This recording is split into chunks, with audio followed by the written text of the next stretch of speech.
Kidnappings occur for a number of reasons. Sometimes they happen in an extortion attempt, or for financial gain in the form of ransom in mind. However, in some cases, people merely kidnap people as they're just sick-minded criminals. So today, here at Unexplained Mysteries, we'll be taking a look at 3 disturbing and shocking kidnappings.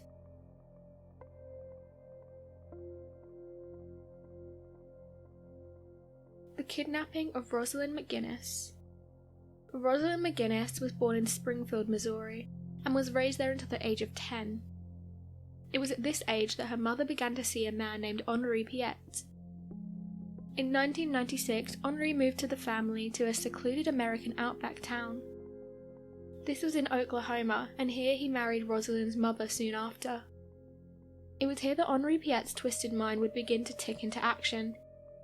Henri was already known to be beating and abusing Rosalind's mother, but it wasn't his wife that he had really set his sights on.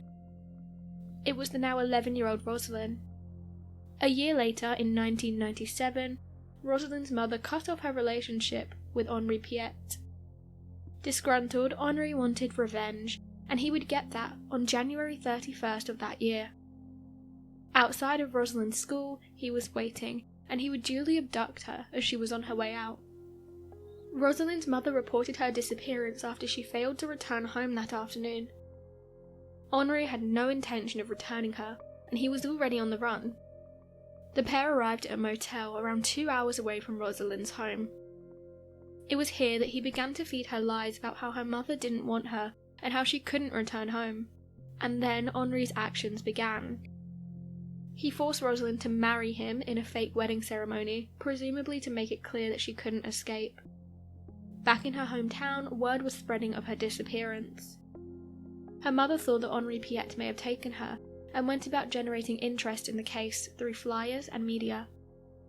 However, weeks turned to months, and months turned to years, but Rosalind simply didn't turn up.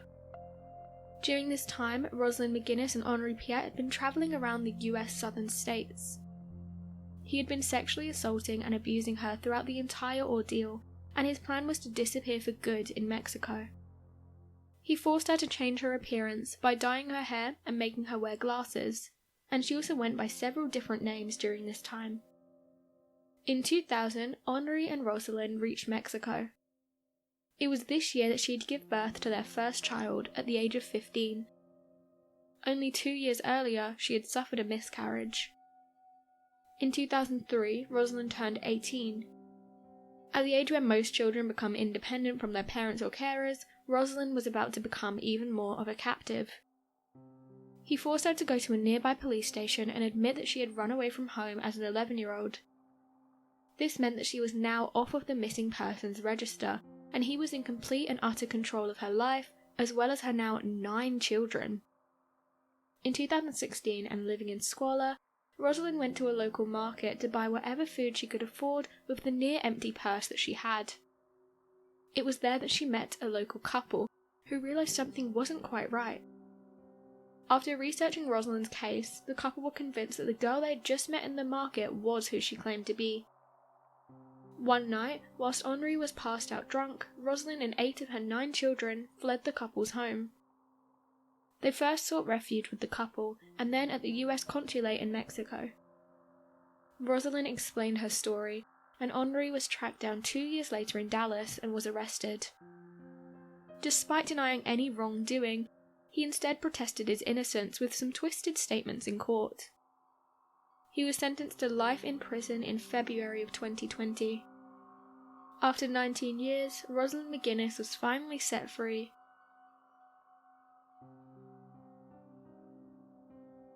The kidnapping of Elizabeth Schoff. In 2006, Elizabeth Schoff was living happily in a small town in South Carolina. Like any other 14-year-old girl, she attended high school in her hometown. She'd catch the bus home with all her friends, just as everyone else did. Except one day, it appears that she didn't get the bus home. On September 6, 2006, Elizabeth was approached by a wiry man wearing a camouflaged outfit. He claimed to be a police officer, arresting her on the grounds of possession of marijuana. Expecting to be led to a police vehicle, Elizabeth went quietly with the man. However, the officer led her into the woods about a mile from her home. The forest was dense and Elizabeth quickly became disorientated. Things began to get disturbing very quickly. He went on to explain that she shouldn't try to run, as the area they were standing in was actually surrounded by explosives that he'd planted before. He directed her to a bunker hatch, and she had no option but to climb down the ladder into the dark cavern beneath the forest. The man chained her up and would sexually assault her multiple times a day. He would force Elizabeth to keep watch of the search for herself on the small TV that he had in the bunker. She'd hear footsteps and helicopters above the bunker, but no break into it ever occurred. However, Elizabeth was very smart. She used a reverse psychology technique which led her kidnapper to lower his guard. He unchained her and allowed her outside a few times. One night, whilst he was asleep, she took his phone and sent several texts to her mother. Only one was actually sent due to the poor signal underground, but it would be that text that potentially saved her life. Elizabeth escaped 10 days after being forced underground to the bunker. The police decided to air the messages, and the man, now identified as Vincent Filior, fled the bunker. He was quickly found by the police a few miles away. As it turned out, Vincent Filior was already wanted for the rape of Amberly Rose Shook. He'd also been watching Elizabeth for some time before kidnapping her.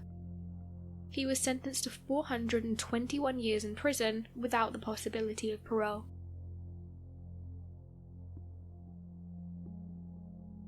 The kidnapping of Elizabeth Smart.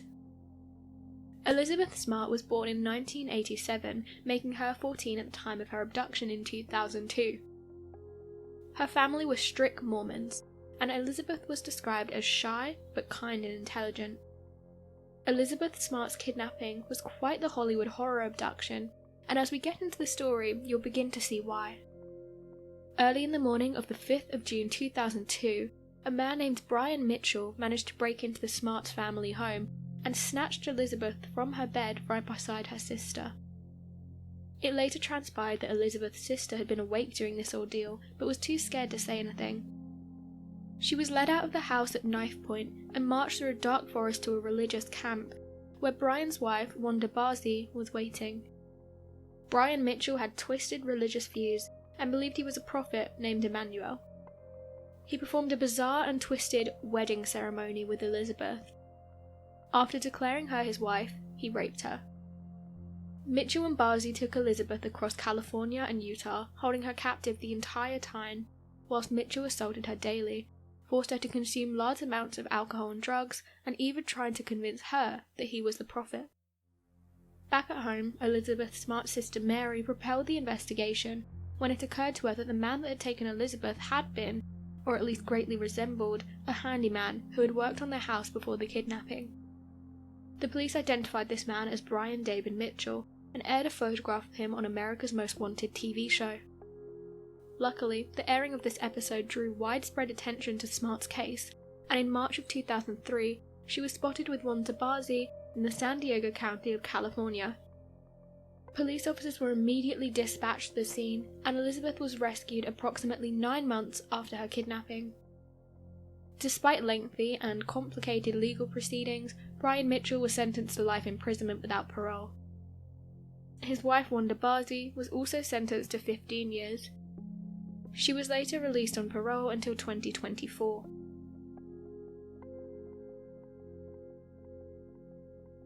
The kidnapping stories we've just told you are disturbing and frankly extremely frightening. However, they've led to change in the way in which missing children's cases are dealt with. In fact, Elizabeth Smart's case actually led to the Amber Alert system being signed into US law. Sadly, however, there are still hundreds of children that have gone missing, or went missing previously and met their ends in the hands of the most horrific criminals known to man. So what do you make of these disturbing kidnappings? Be sure to let us know your thoughts in the comment section below, and help us by growing this community, whilst working to solve these unexplained mysteries. Thank you for watching, and don't forget to subscribe for more videos.